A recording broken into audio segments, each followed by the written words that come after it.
Hey everyone, and welcome back to Country Music Made Me. Thank you so much for joining us once again. If you haven't already, please be sure to check out our website, countrymusicmademe.com. There you can listen to all of our episodes, and you can also sign up for our newsletter to receive exclusive content. Just head over to countrymusicmademe.com and hit that subscribe button. We are also available on any streaming platform, so if streaming is your thing, just head over to your favorite, search Country Music Made Me, and give us a follow there as well. On today's episode, we are excited to welcome Canadian country musician Karli June. She recently released her debut EP, Where You Come From, and we had a great conversation learning about where Karli has come from small town farming as a kid to dreams of country music stardom and everything in between. So please enjoy our conversation with Karli June.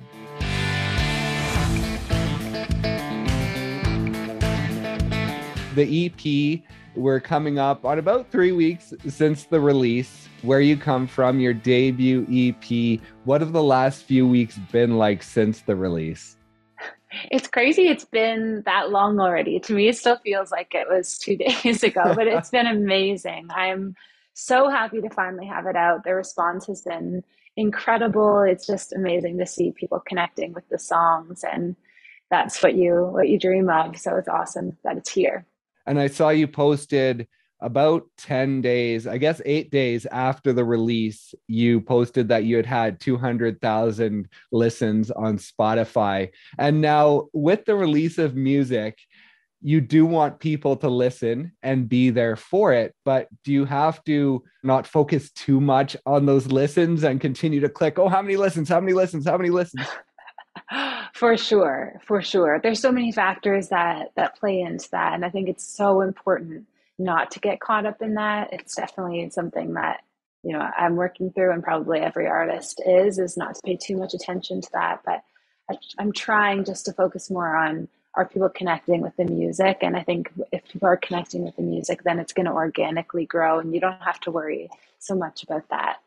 Yeah, for sure. And the album is called Where You Come From. And so we want to learn a little bit about where you come from, a small town girl growing up on the farm. Tell me about early life. Was it very farm oriented? It was. I had two brothers. So I grew up on a dairy farm. I'm the middle of two boys. And yeah, we did, hay during the summer. My dad, listening to music out on the farm was definitely where he showed me, a lot of music. And that's kind of where I learned to really love it, because of the way it helped the work pass by a little Right. bit faster. But yeah, it's just an amazing way to grow up. And so the middle of two boys, were you treated any differently, or did your dad treat you just like one of the boys and you were expected to be able to work just as hard as they were out on the farm? No, I was pretty lucky. He definitely gave me a little bit of slack. And now you talked about the 68 Camaro that he would work on in the garage while he was listening to his music. Is that car still around? Yes, yeah. I recently got married in October, and the car was part of our wedding, and it's, yeah, my dad's baby. So there's always something that he seems to be working on it, always, fixing it up. And so it's definitely still around. And so is the farm, is he still on the farm where you grow up doing his thing? Yep, he is. So he does organic farming actually now. So cash crops, corn and beans is his main thing. And then he is a mechanic as well. So he's a busy man. So what memories does that bring up? Still having that in the family and still being able to go back and relive those memories, especially when you're writing these days. How does that help in still having that space to think about when you're writing? I think that is so important. I've talked about this several times in speaking with different people about how, having your life, your true life, and those deep parts of who you are, having that still very, common in your day to day or your week to week or month, or if I drive out there, that helps your music so much, because you're not living separate kind of from your past, you're still living in that. To me, going home to the farm is a regular, monthly thing, or as often as I can get there. So yeah, that's the biggest part of who I am, greater than the music side of me. And that's small town living. I wanted to ask about sort of the mindset as you grow and as you see more success. Now that small town sort of feel these days, it seems like a lot of people are focused on what's next, and I want more, and I want this, and I want that. And so this day and age, is it difficult to keep that small town mentality of what I have is what I have, and I'm happy with that? Yeah, for sure. I think like with anything in life, that's the battle of the world that we live in, is that more is better. And that's what the world's telling us all the time. But I think, especially with, just some things that my family's gone through in the past year, it really teaches you like the true important things in life. And, if everything was gone, you're about to pass tomorrow, what would really matter in your life? And that challenges me, that inspires my music. And I hope I never lose that. And with this EP, how important was this EP for remembering that? Because your music on the new EP is really focused on that and remembering that small town. And so when you listen back to it, when you were writing it, was it a big way to reconnect with that small town living and make sure you don't forget what that meant? Yeah, and I think just writing it for me was like allowing other people to get to celebrate where they come from, and the people in their lives that have shaped and made them, and the experiences throughout life. um, yeah, it's really cool as an artist, especially since this was my first EP, to really get to share. Just my goal was, show as much of who I am in this record as possible. So there's no question about, who is Karli June. It's like, this is me putting it out on the table. The people and the places that I'm from are everything to me. So I think it's been really cool just to see how the album is so personal to me, but other people are listen to it and say, I hear my story so much in your music. So that's just really cool. And how important is that within the country music genre to be able to have that connection? Because it does feel like this is the genre that allows artists to do that so much, to create a personal story within yourself, but then have that connect with a much wider audience because of how real that story is.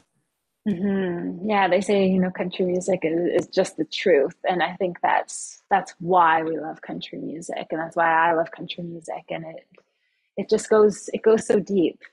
And one of the people who did inspire your journey quite a bit is your mom, and you unfortunately lost her right before the EP release. And I just wanted to celebrate her and just talk about the influence that she had on you growing up and what she meant for this EP. Yeah, yeah. My mom, well, the first lyric on the album is mom. And that was planned, before I knew that she was going to pass away. It was just, I think, a way of her smiling down, because she was my biggest fan, my biggest supporter. Not musical at all, but just believed in me with her whole heart. There was rarely a show that she ever missed, and all she wanted, with her life was she gave so much to everyone else. And if she saw her kids succeed, that made her happy. And so I'm so proud to have had a mom like I had for the time that I had. And she's a huge inspiration behind every single song. And I would always send all my songs to her before, and she would always, let me know the truth about what she really thought of them. So she was part of even choosing the songs that are on the record. And were there any songs that you passed up because she said, no, that one's not for you? Yeah, she had a great ear. She honestly, she really did. She would be like, I really like that one, and if she didn't like it, she'd just say, no, I don't think so. And sometimes, there were songs that we still went ahead with anyways, and she changed her mind later, but she did have a really good ear. And so, if she wasn't a musical person, you talked about your dad listening to music. I'm not sure if he was an instrument player or if he dove into music that way, but where did your love of the performance side of music come from in the early days? Well, in the early days, it started with church. That was a big thing. I sang in the junior kids choir, that was kind of my first musical experience.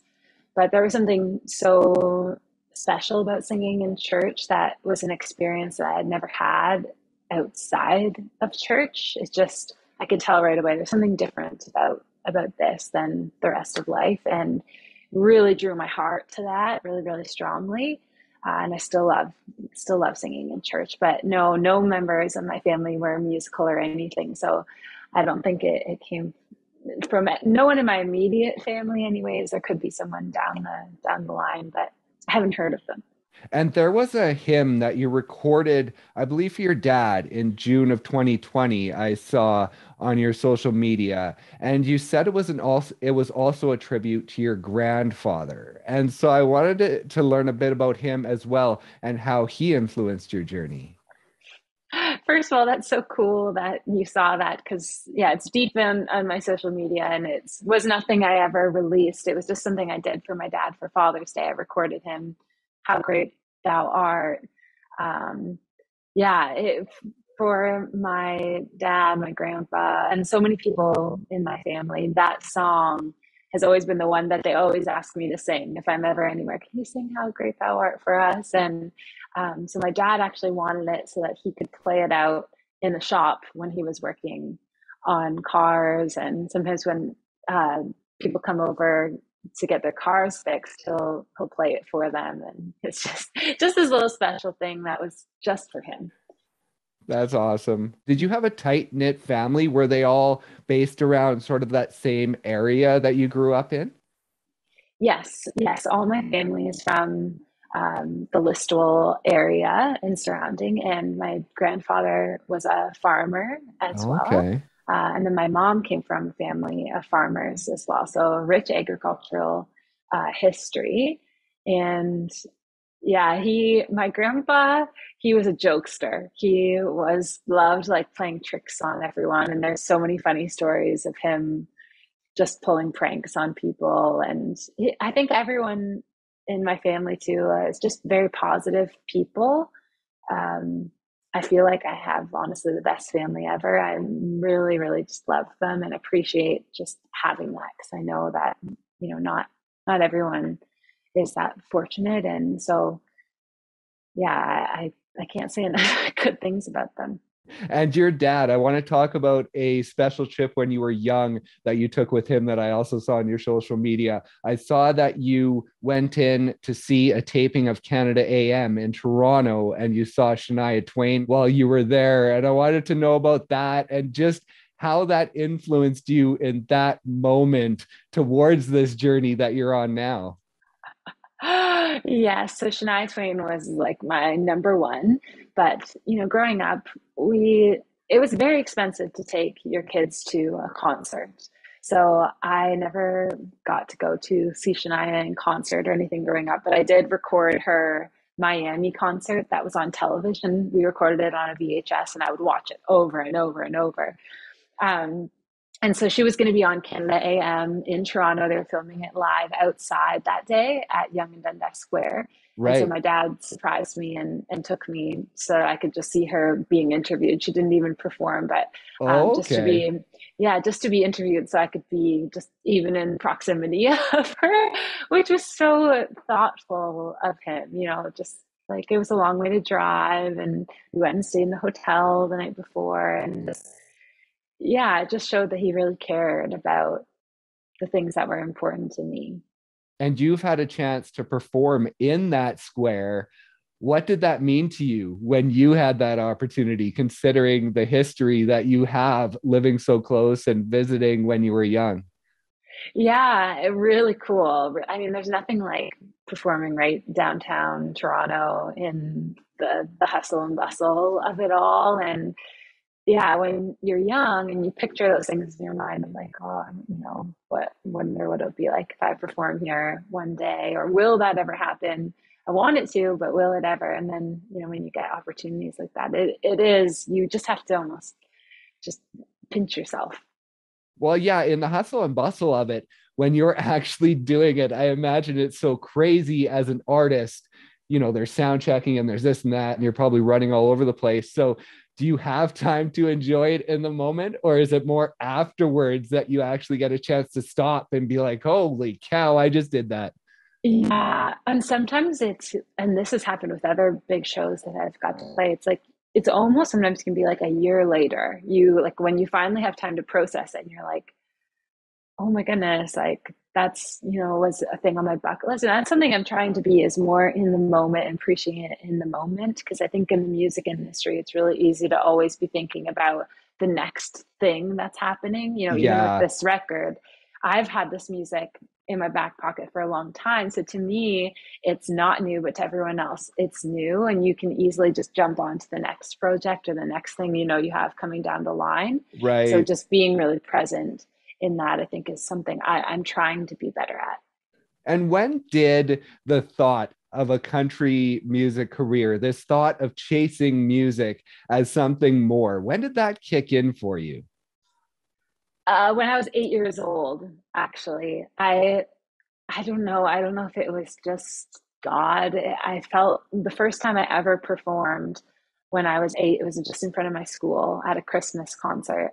And it was just like in that moment, it felt so natural for me to do it. And I just felt in my heart like this is what I'm supposed to do with my life. And now, mind you, since then, there's been a lot of moments of questioning, and it's not easy to pursue music. So there's been a lot of really hard moments where I'm like, what am I doing? But when that thing like just doesn't go away inside of you and you feel like this is my purpose, and for me, my faith has been a big part of that, of like just allowing God to open doors for me and to remind me of that in those moments where I've wanted to give up. It's you always come back to it somehow.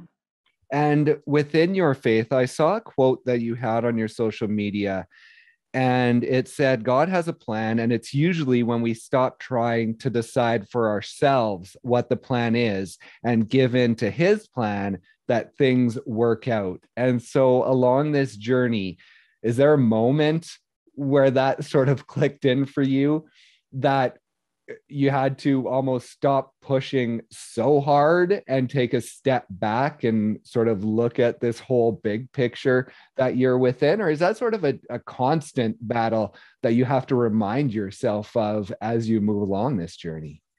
Hmm. There's definitely been big moments of that where I realize like I'm trying to do this all in my own strength, and I often, you start hitting a lot of walls when that happens. You're trying to like break open doors that sometimes just aren't that door for you at that time, and trying to kind of like force your own destiny on yourself. And every time I've kind of just taken my foot off the gas a little bit, and just even asked God, like, what do you have for me? What do you have for my life? And how can I like take a step in that today, and not necessarily what I want to do? um, Definitely things just flow easier, and you have a peace within yourself too of just knowing that no matter what, it's I'm going to be okay, and I'm going to be led where I'm supposed to be. And after high school, you went off to university to study music.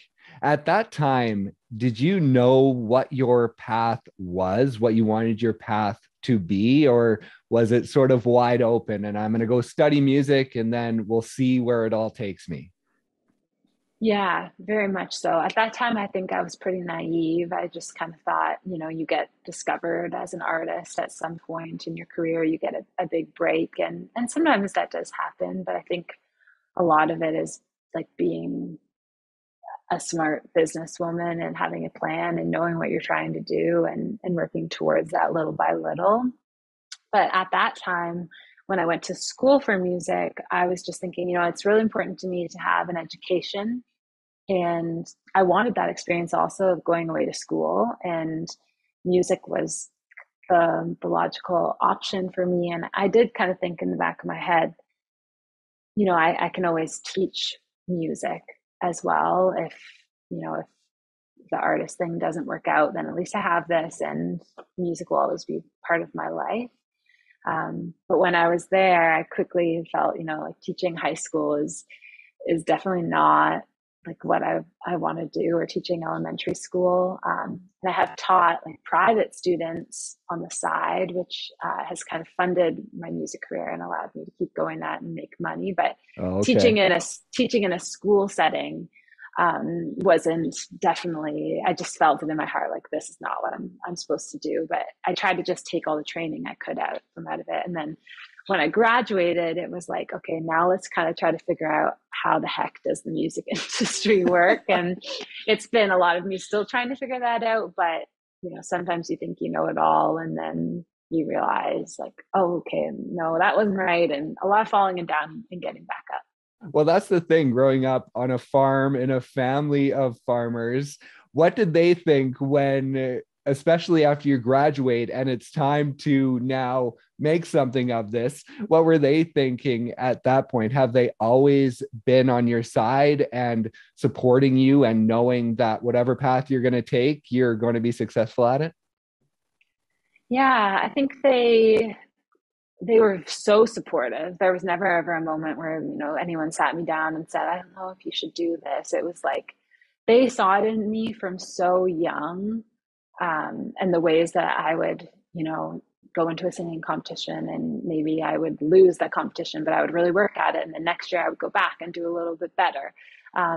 They saw that it wasn't just a little fad thing that I was going through. It was really something that was really important to me since a young child. So they kind of just let me do my thing. They never booked shows for me. They never sent out emails or anything on my behalf. But they were there to emotionally support me and said, whatever you choose to do, we'll support you as best as we can. And you'll trust yourself if you know it's not the right thing. But that's up to you to kind of figure out.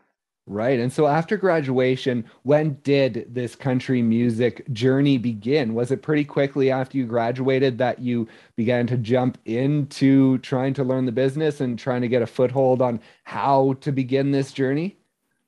Yeah, I played in a cover band actually after I Okay. graduated, and I was working in restaurants, just waitressing, and I played at a lot of bars, country bars, and then from there, I was writing a lot of music, mostly just on my own, actually.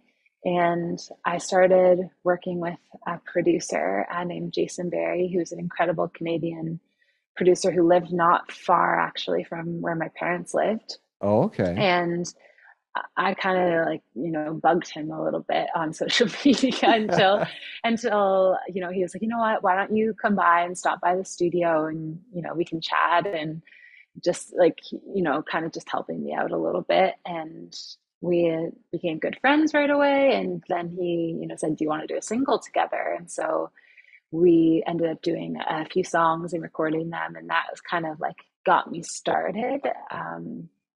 Again, there's a lot of things that I wish I would have known then, looking back on that, but that's all part of life. You kind of just, I was very much just learning as I was going. Right. And so was that Black and White and Setting Me on Fire? Were those your first two songs that you Yes. recorded and released? Yes, they Oh, were. okay. And Yeah. so looking back on that time, I talked to a lot of artists who have music that they released right at the beginning of their journey. And they look back on it now and they're proud of it for sure, but it's music that they're leaving in the past because of how much they've grown as an artist since then. And so is that a similar part of your journey in having that music there as a good reminder of where you've come from, but really focusing on this EP as your beginning? Absolutely. Yeah, you just hit the nail on the head. I still enjoy that music and still my friends, like to listen to it and things like that. But it was more of, kind of a learning experience and you grow so much. And I think now I'm at a place where I really know who I am. And I think that really comes out in the music. And that's, the goal. So I consider this EP, the first big step. And when did you start traveling to Nashville? My parents took me on a trip when I would say early 20s. Oh, okay. We went just to kind of check it out and see what the city was like. And then from there, I actually started just driving down on my own. So it was about 12 or 13 hours. And I Right. would just get out into my car and I would just drive there and just try to like meet people. And looking back on it, I'm like, oh, I was kind of crazy doing that. And why did my parents let me do that? But Right. I wasn't 17 and I already went through university and lived away from home and everything. But yeah, it seems kind of crazy now. And when did you start getting into the co-writing? When did that begin for you? Around that time, Okay. going to Nashville, early 20s, and then kind of more serious co-writing um, on this project. Honestly, was a big part of that. Getting to work with some high level writers, and that I still have to pinch myself thinking that I, got to work with them and that they have taken a chance on me. And it's just all crazy to think And so what was that about. process like after growing up, basically just writing on your own for so long and then jumping into these co-writes, especially with these very established writers? What was that transition like for you and getting comfortable within that process? Scary. It was scary.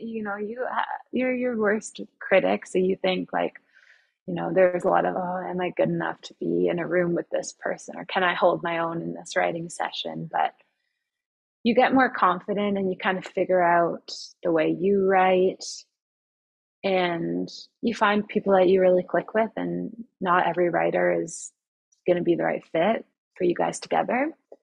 But it was nerve-wracking, but honestly most people are really super nice in country music and don't have an ego. And like even writing with Derek Ratan, who I wrote Heart Drunk with, he's a number one songwriter Yeah. in the US. So he was just so nice and humble and made me feel like, you deserve to be here, and that he was also once in my shoes.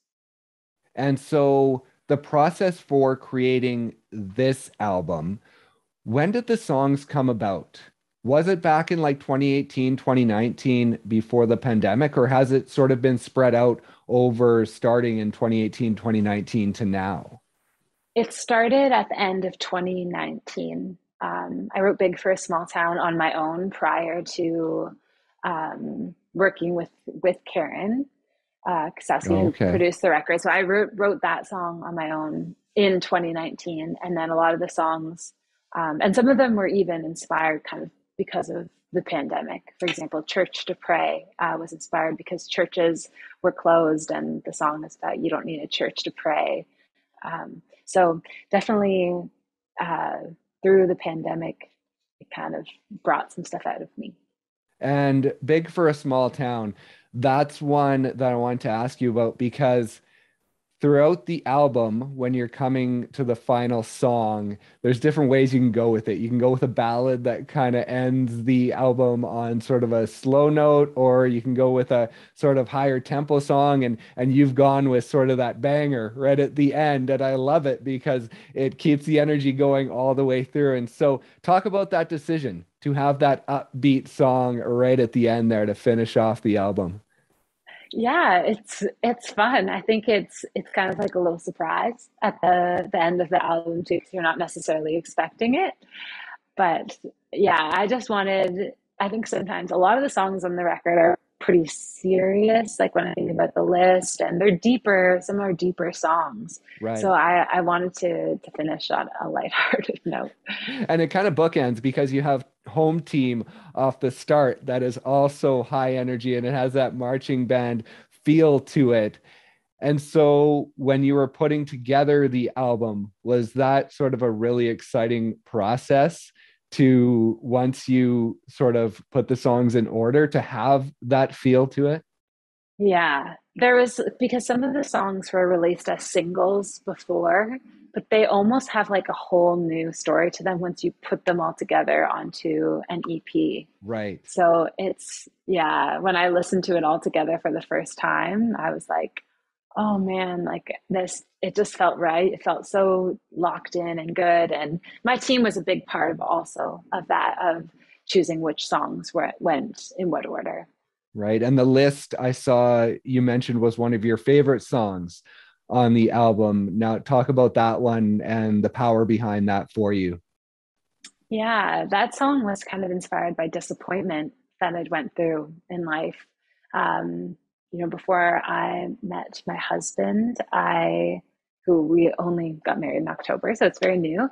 I wrote the song when I had first met him, kind of because I was thinking back on, past disappointments of things that I wanted to work out or relationships that I wanted to work out that didn't, and how upset I was at that time. But now looking back, it's like, oh man, I'm so glad that I didn't get what I thought I wanted.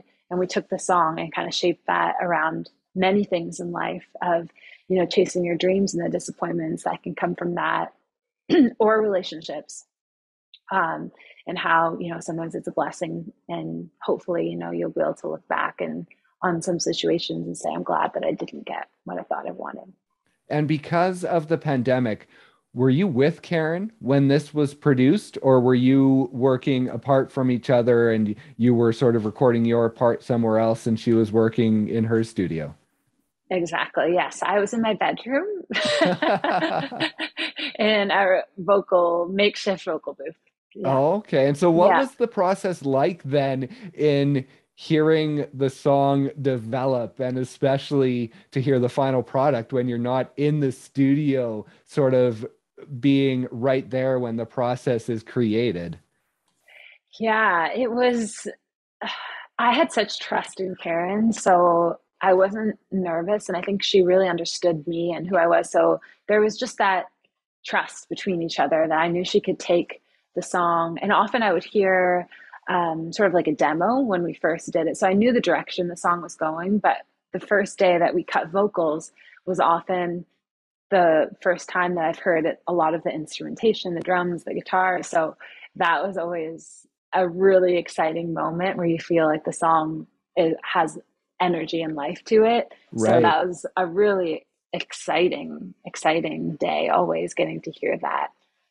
And so with a song like Big for a Small Town that you mentioned you wrote yourself, what is it like to have someone else work on it and take your vision and just create on it and create this whole piece? Is that a pretty cool process when it's something that you did on your own? Yeah, really cool. I really pushed for this song to kind of have a Shania Twain vibe to it, Any Man of Mine, with that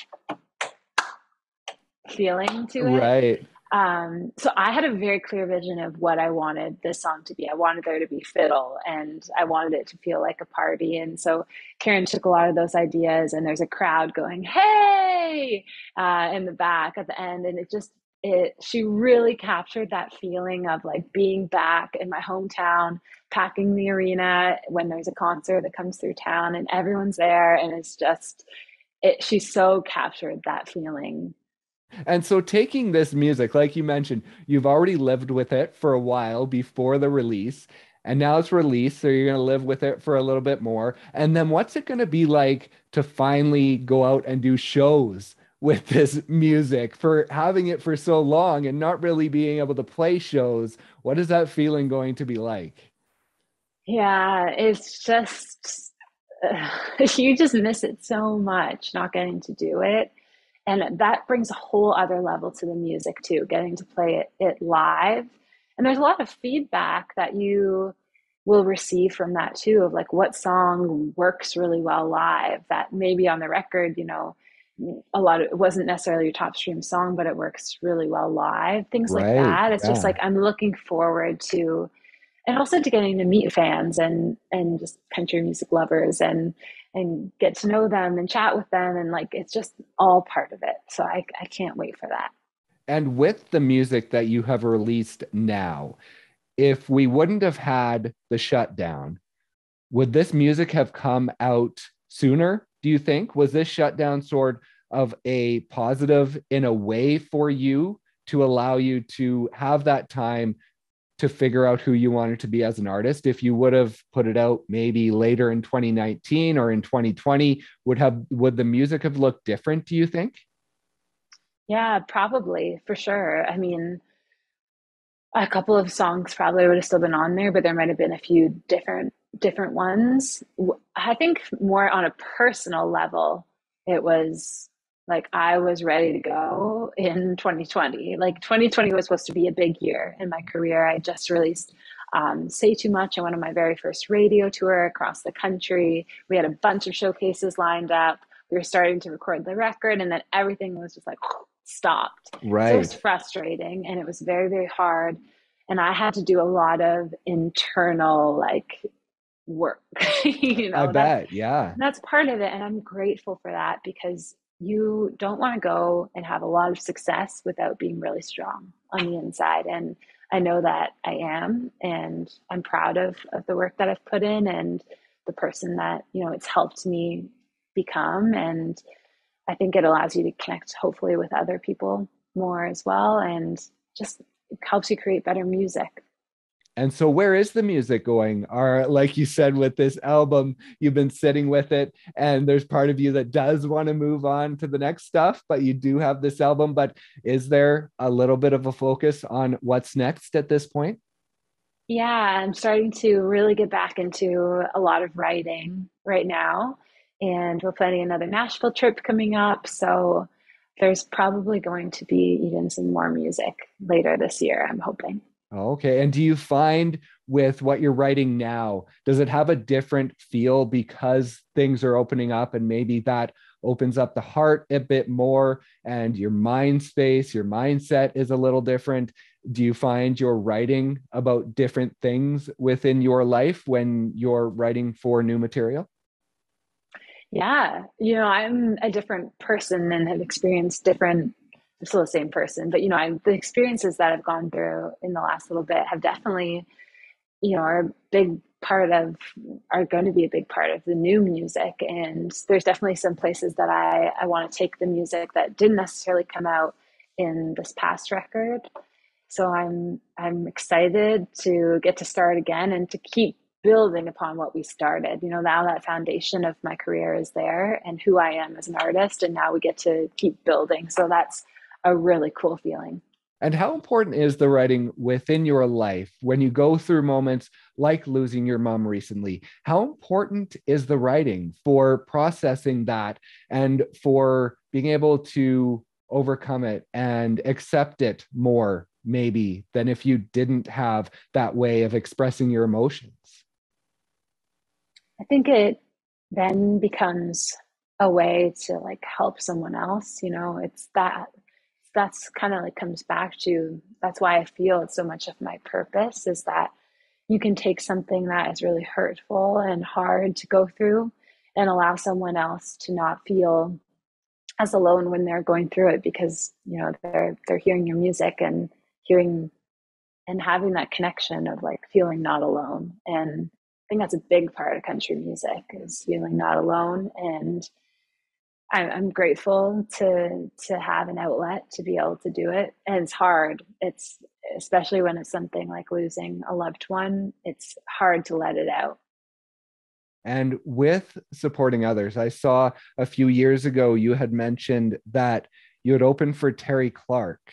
And after your set, there was a fan who came up to you and told you about how one of the songs that you performed, what it meant to them. And so those moments with fans, what do they mean within this whole journey and helping you push forward to, on days when maybe you don't think you can push forward? Are those comments from fans about how your music affects them one of the biggest things that helps you move forward? Yeah. It brings you back to exactly why you're doing it.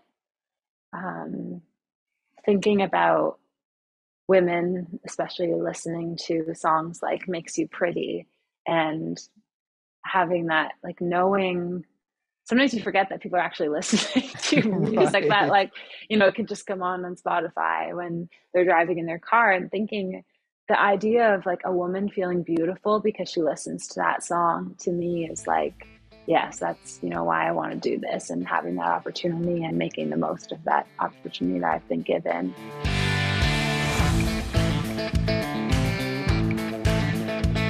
Thank you once again so much for listening, and thank you to Karli for stopping by and sharing her story. Be sure to check out her new EP, Where You Come From, wherever you stream your music. Please also visit our website at countrymusicmademe.com. You can listen to all of our episodes and also sign up for our newsletter to receive exclusive content. Just head over to countrymusicmademe.com and hit that subscribe button. You can also find us on any streaming platform. So if streaming is your thing, just head over to your favorite, search Country Music Made Me, and give us a follow there as well. Thank you once again so much for listening, and we'll see you next time on Country Music Made Me.